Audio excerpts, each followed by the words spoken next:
Okay, so this has been a very exciting, thrilling day, and I have exactly 5 minutes to give you a rundown of it.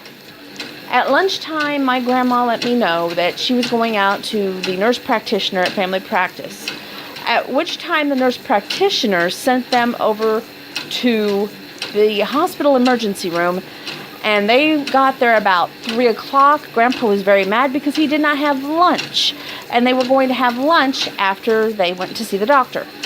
So meanwhile, I'm at work. I try calling home. I get the answering machine. So I had this bad feeling something was up. I get off work. Grandpa's in the car, and he has this death grip on the steering wheel. He's got no passenger of Grandma on the other side, and her walker's in the back seat. So I knew something was up.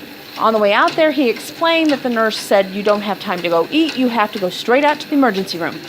They did as they were supposed to do. We get there, and this new nurse comes on duty, and me and her quickly lock horns. From the moment that she came in and had this feisty attitude that she knew it all and I knew nothing, and basically when Grandpa told her that he had not had any food to eat in 12 hours, she kind of laughed and goes, "Try 14 and I'm working." I said, "He's a veteran, first and foremost. He's also your elder. You need to respect him. And finally, you need to watch your tongue and your tone of voice." She kind of then straightened up, not much, but a little bit. Was very rude and bitey, but we had another nurse come in, I think basically to try to tame all of us down, because while I was gone, Grandpa kept saying, "Okay, I haven't had any food," and they sent an orderly in, and the orderly was like, "Okay, sir, you're going to have to calm down, and you don't tell that to a McDowell with a redhead temper." Oh, no, no, no. So, of course, with his heart problems of his own self, you know, is trying to, have the true love that's, when one eats, the other one has to eat. That's the way it is. And he would not leave her side if he didn't have to. But he had to check on Peanut today, had to pick me up from work. So I kind of see where he was coming from, and I admire him for sticking by his woman.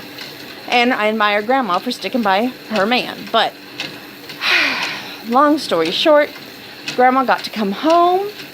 The doctor out there didn't release her. The nurse did, because they said we were too feisty for them. I don't know if that's a good thing or a bad thing, but with St. Patrick's Day coming up and the last name McDowell, I think you can put the pieces together.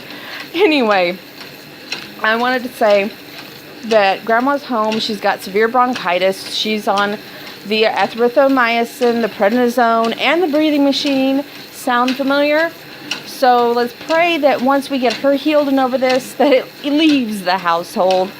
So put a prayer in. Thank you for your concerns, and God bless.